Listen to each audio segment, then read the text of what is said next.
besar. Mahathir rasuah besar, merompak kekayaan negara kita.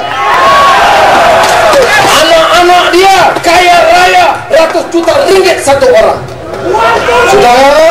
Sudah tidak yakin, bongkar dan buat siasatan yang rapi. Jangan sekatanya Peguam Negara Gani Patel dia tak gerti buat siasatan. Buat siasatan yang rapi. Badan kehakiman siapa yang rusakkan? Siapa yang singkir Tun Saleh Abbas? Siapa yang lantik Peguam korek sebagai peguam pribadi dia? Siapa yang lantik khas Peguam Heks sebagai hakim Heks sebagai yang hukum saya? Maka dia hukum saya 15 tahun. Kita tahu dan kita baca sepanjang kempen dulu. Wa makaru wa makarallah wallahu khairul makirin. Saya minta maaf sudah kalau orang katakan saya nak guna kesempatan ini nak ulas, karena saya tengok kadar sudah melampau. Kalaulah Datuk Dollah Badawi Perdana Menteri bertanggungjawab, dia patut buat siasatan terbuka terhadap semua kecurangan yang lalu dan sekarang. Maka saya yakin dia pun tak berani buat, karena masalah banyak dalam UMNO. Nak suruh timbalan dia buat. Dr. Mahathir mati-matian sekarang kerana dia takut sangat Pakatan Rakyat menang dan menubuhkan kerajaan persekutuan. Dan dia paling tidak boleh terfikir dan takut besar. Manalah tahu Anwar boleh jejak sebagai Perdana Menteri. Demam besar dia. Siapa yang dia pilih? Dia pilih Datuk Najib Tun Razak. Sudah, sementara ini UMNO boleh buat pilihan, tetapi saya nak ingatkan, semua rakyat tahu kes pembunuhan Altantuya Mongolia. Semua rakyat tahu siasatan rapi belum dibuat. Semua rakyat tahu 530 juta ringgit komisen pembelian 2 kapal selam. Semua rakyat tahu komisen 400 juta ringgit pembelian Sukhoi jet dari Rusia. Saudara, orang ini kita nak angkat jadi Perdana Menteri kita. Saya nak tanya rakan-rakan saya dalam UMNO yang tahu hukum, undang-undang dan prinsip perjuangan. Saudara, ini negeri kami semua. Bukan UMNO dan beberapa kerak pemimpin UMNO yang boleh buat sepak terjang menentukan masa depan kami, orang Melayu, Cina, India, Iban Kadazan. Sudah sampai waktu dan ketikanya kita bawa perubahan dalam negara kita. Kita bukan musuh dengan mana-mana parti, kerana parti. Saudara, kita kena selamatkan negara kita. Kita tidak mau lantik orang-orang yang punya rekod yang teruk, yang akan menyebabkan negara kucak-kacir. Orang tidak akan yakin dengan ekonomi kita kalau pemimpinnya tu toke ambil komisen yang besar.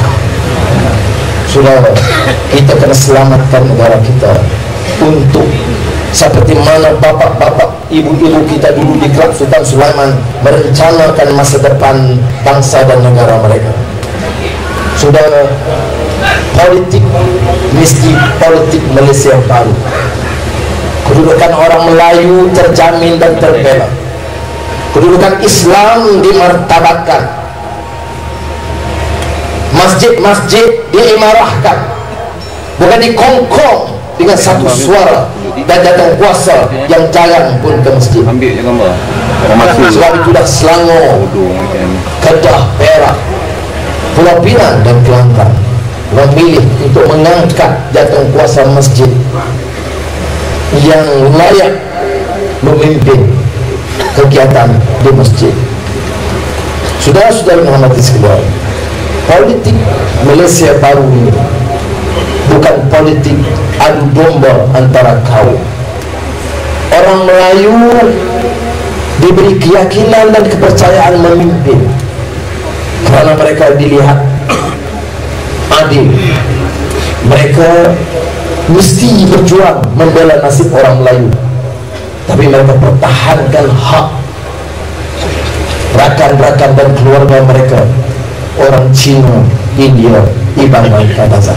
Saya nak rayu pada kawan-kawan saya dan keluarga saya orang Melayu supaya menerima kenyataan baru bahawa ketuanan Malaysia ini harus ketuanan rakyat, ketuanan rakyat, ketuanan rakyat, ketuanan rakyat, ketuanan, ketuanan, ketuanan rakyat di slogan kita. Ini politik kita. Ada sedikit sebanyak pergeseran kecil, kita gunting cara keluarga. Ada masalah Cina bimbang, kita panggil, kita rangkul. Orang Cina mesti tahu masalah orang Melayu. Bila saya lepas pilihan raya, peniaga-peniaga besar Cina datang menjumpa saya, kepala syarikat besar, wang bilion-bilion. Saya jumpa saya tidak minta komisen untuk saya simpan wang di Switzerland. Saya beritahu kepada mereka, dasar kita dalam Pakatan Rakyat memacu pertumbuhan ekonomi.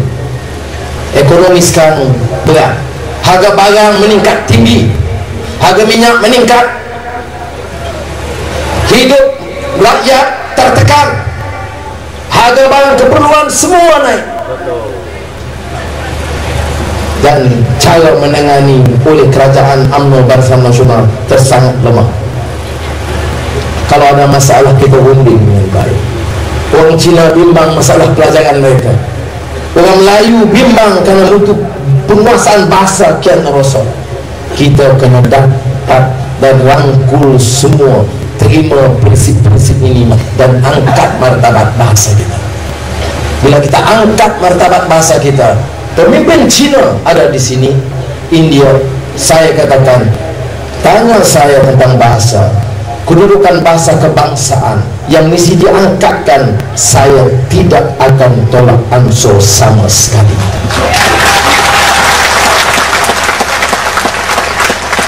Saya tidak mau khianati seperti mana berlaku sekarang. Mutu penguasaan bahasa kita merosot, mutu pendidikan kita merosot. Bila ini diterima oleh Melayu, Cina dan India, kita boleh perhatikan kedudukan sekolah Cina dan sekolah Tamil, supaya jangan mereka merasa sekolah-sekolah ini juga terpinggir dan terkorban. Sebab itulah matematik dan sains mesti diajar semula dalam bahasa kebangsaan di sekolah. Ini tidak bermakna kita anggap bahasa Inggris tidak penting. Program meningkat untuk penguasaan bahasa Inggris juga harus ditambah, seperti mana program meningkat mutu penguasaan bahasa Cina di sekolah Cina dan Tamil di sekolah Tamil, dengan syarat semua sekolah ini menumpukan perhatian mengangkat martabat bahasa kebangsaan sebagai bahasa rasmi negara. Ini dasar kita, ini dasar Pakatan Rakyat negara ini. Ekonomi saya dah sebut, kita menang hari ini, harga minyak turun esok.